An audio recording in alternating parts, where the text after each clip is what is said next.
આજથી 2 દિવસ અગાઉ રાજકોટના વિછિયામાં એક કોળી સંમેલન મળ્યું હતું, જેમાં ઘનશ્યામ રાજપરા નામના જે વ્યક્તિ છે તેમને જે હત્યા કરવામાં આવી, ત્યારબાદ કોળી સમાજના 90થી વધુ લોકો સામે પોલીસે જે કેસ કર્યા, આ તમામ બાબતને લઈને સરકારનું ધ્યાન દોરવા માટે, સરકારને ચેતવણી આપવા માટે આ કોળી સંમેલન છે તે યોજવામાં આવ્યું હતું।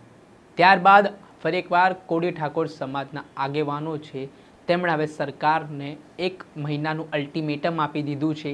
જો 1 મહિનાની અંદર કેસ પરત ખેંચવામાં નહીં આવે તો શું કરવા જઈ રહ્યા છે કોળી ઠાકોર સમાજના લોકો, વિગતે વાત કરીએ।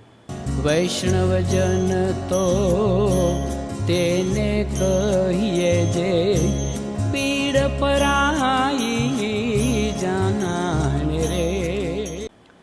નમસ્કાર દર્શક મિત્રો, નવજીવન ન્યૂઝમાં આપનું સ્વાગત છે। હું છું ફૈઝાન।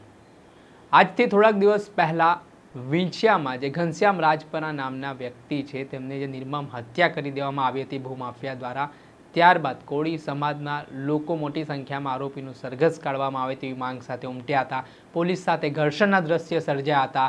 90થી વધારે કોળી સમાજના લોકો સામે પોલીસ ફરિયાદ પણ થઈ હતી અને આ ઘટનાના કારણે કોળી ઠાકોર સમાજમાં ઘેરા પ્રત્યાઘાત પડ્યા હતા। આ ઘટનાના સંદર્ભમાં પોતાનો વિરોધ વ્યક્ત કરવા, સરકાર સુધી પોતાની માંગણી પહોંચાડવા માટે રવિવારના રોજ કોળી ઠાકોર સમાજના લોકો દ્વારા એક સંમેલન બોલાવવામાં આવ્યું હતું, જેમાં આ સંમેલનમાં કોળી ઠાકોર સમાજના આગેવાનો, સામાજિક નેતાઓ, રાજકીય નેતાઓ પણ ઉપસ્થિત રહ્યા હતા। ત્યારે તે મંચ પરથી ઘણા હુંકારો ભરવામાં આવ્યા, સરકારને ચીમકીઓ આપવામાં આવી અને ત્યારબાદ હવે ફરી એકવાર કોળી ઠાકોર સમાજના આગેવાનોએ રાજકોટ જિલ્લા કલેક્ટરને આવેદનપત્ર પાઠવ્યું છે અને 1 મહિનાનું અલ્ટિમેટમ આપ્યું છે, જેમાં ઘનશ્યામ રાજપરાની ઘટનામાં જે તેમની 4 માંગણીઓ છે તે 4 માંગણીઓનો સ્વીકાર કરવા માટે કહેવામાં આવ્યું છે। પહેલી તો માંગણી, જે સમગ્ર ઘટના બની છે, ઘનશ્યામ રાજપરાની હત્યા થઈ છે, તેમાં સરકારી વકીલ આપવામાં આવે। જે લોકોએ ત્યારબાદ સરઘસ કાઢવા મુદ્દે વિવાદ થયો હતો, કોળી સમાજના 92 જેટલા લોકો સામે જે કેસો થયા છે તે કેસો પરત ખેંચવામાં આવે। ત્રીજો મુદ્દો, જે લોકો, જે અધિકારી આમાં સંડોવાયેલા છે, જેમણે કેસો કર્યા છે અને કોળી ઠાકોર સમાજના લોકોનું કહેવું છે કે આ ખોટા કેસો કરીને તેમના યુવાનોને જેલમાં નાખવાના જે પ્રયત્ન થયા છે તો તે અધિકારીઓને ડિસમિસ કરવામાં આવે। ચોથી વાત, ઘનશ્યામ રાજપરાની આર્થિક મદદ કરવામાં આવે, તેમને જમીન ફાળવવામાં આવે। તે તમામ 4 માંગણીઓને લઈને કોળી ઠાકોર સમાજના આગેવાનો દ્વારા આવેદનપત્ર પાઠવવામાં આવ્યું છે।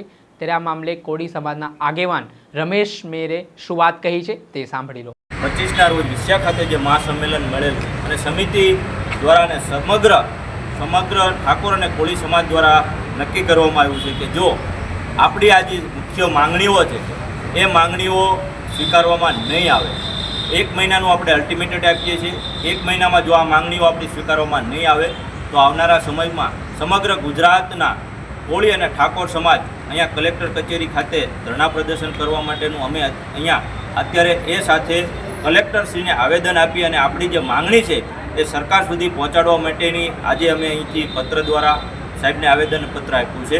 સાથે સાથે અમારી જે સમિતિ છે એ સતત ને સતત સ્વર્ગસ્થ ઘનશ્યામભાઈ રાજપરા અને વિછિયાની ઘટના અને સમગ્ર ગુજરાતની જે ઘટના છે એના માટે સતત લડતી રહે છે।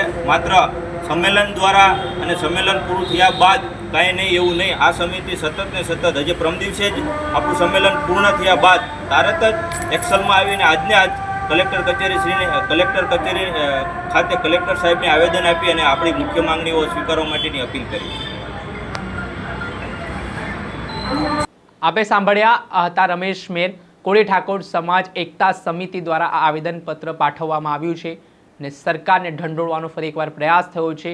જો 1 મહિનાની અંદર આનું નિરાકરણ નહીં આવે તો રાજકોટ જિલ્લા કલેક્ટર કચેરી ખાતે મોટી સંખ્યામાં કોળી ઠાકોર સમાજના લોકો ધરણા પર ઉમટી પડશે, તે પ્રકારની પણ ચીમકી આપી છે।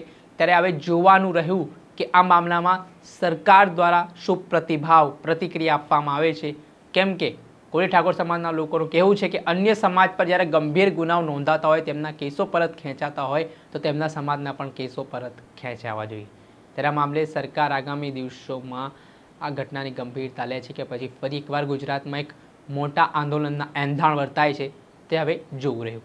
દર્શક મિત્રો, નવજીવન ન્યૂઝને આપ લાઈક કરી લો, સબસ્ક્રાઇબ કરી લો અને શેર કરવાનું ભૂલશો। વૈષ્ણવજન તો તેને કહીએ જે પીડ પરાઈ